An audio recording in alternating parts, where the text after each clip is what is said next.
How's it going, guys? Today I'm going to be showing you how to make Reese, Where Have You Been? This is a speed garage banger. It's a remix of Rihanna's Where Have You Been All My Life.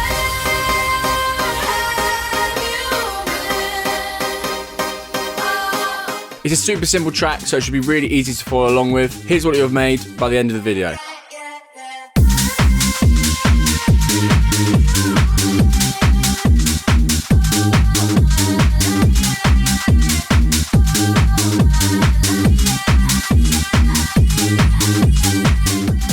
Great, so let's first start with the bass and see how that's made.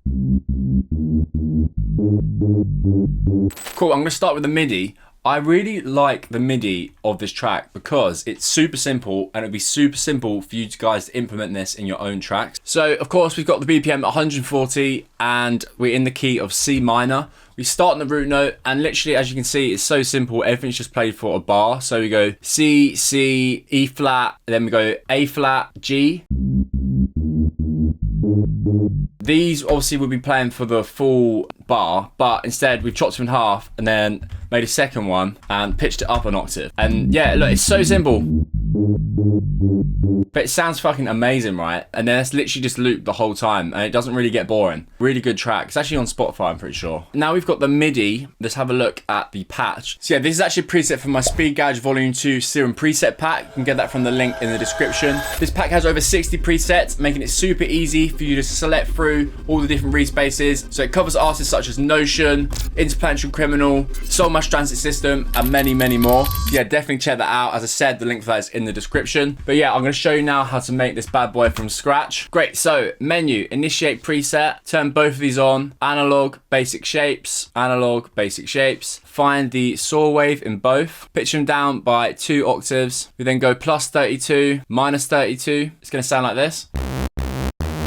Great, let's now turn on the filter. We're going to go for MG Low 24, turn on A and B and notes mode. Bring that cutoff down to about 214 Hertz. And this is what it's going to sound like. Bring that drive right up, bring a bit of fat up as well. Beefs it up. We're then going to go to this macro. I'm going to drag it on the resonance filter and start bringing that up. Cool, yeah, so I've gone for about 67. You can obviously do more, less. 67 sounds good to me. Nice little sweet spot. We're then going to come over here and we're going to turn hyper dimension, turn the hyper off, and let's bring that dimension up, bring the size down. Gives it a nice bit of width. And then we're going to slap on a chorus, bring that right down. Just makes it a little bit more wide. Cool, and that's your sound. Let's hear it.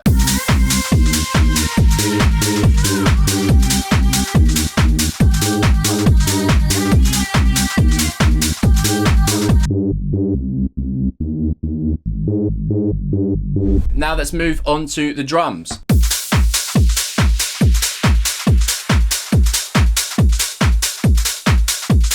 Great, so the first thing you'll notice is this kick. This is a nice big fat kick.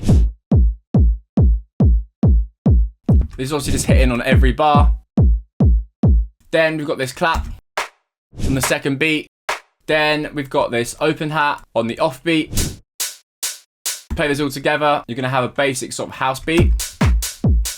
Then we've added this closed.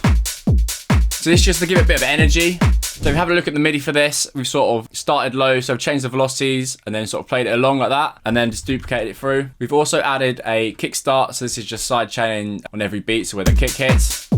Without that, it's not really pumping. You want to create that pumping effect. Then we've added a ride. So these are basically just like really fast house drums at the moment.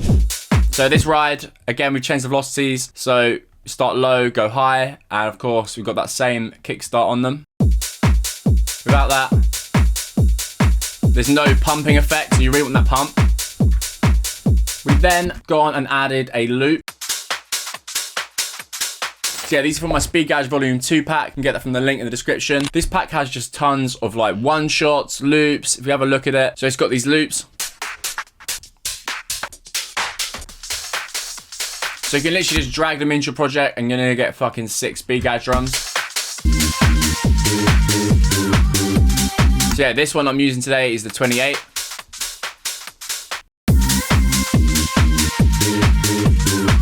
no effects on it. All the drums together sound like this. What you also hear is this downer. This has that same side chain. But yeah, this pack has like loads of downers, risers. It's also got all like the ragga effect, so ragga.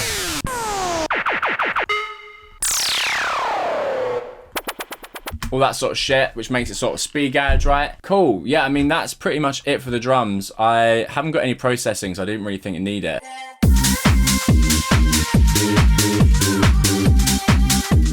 One last thing to mention as well is I've got that same pumping side chain on the bass as well. It just basically helps glue everything together and gives it the same sort of rhythm. Obviously, yeah, if you're trying to make speed garage, then it's sometimes hard to find vocals. It's great to just find like a popular R&B song or just a song that you like in general.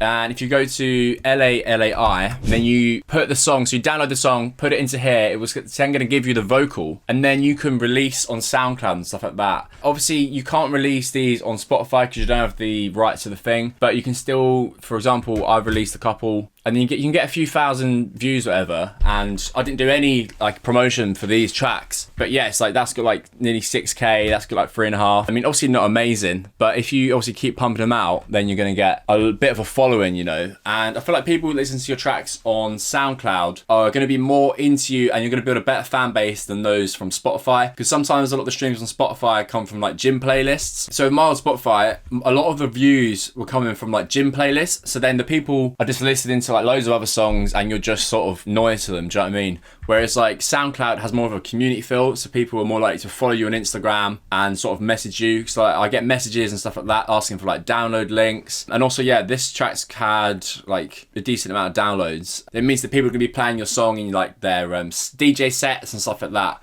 Whereas on Spotify, it's just like gym listeners and stuff like that. So yeah, it's always good to post on SoundCloud and maybe even just focus on SoundCloud. You can definitely create like a career for yourself just from like SoundCloud tracks. Thank you very much for watching. I will see you next time. And yeah, I hope you learned something new. Cheers.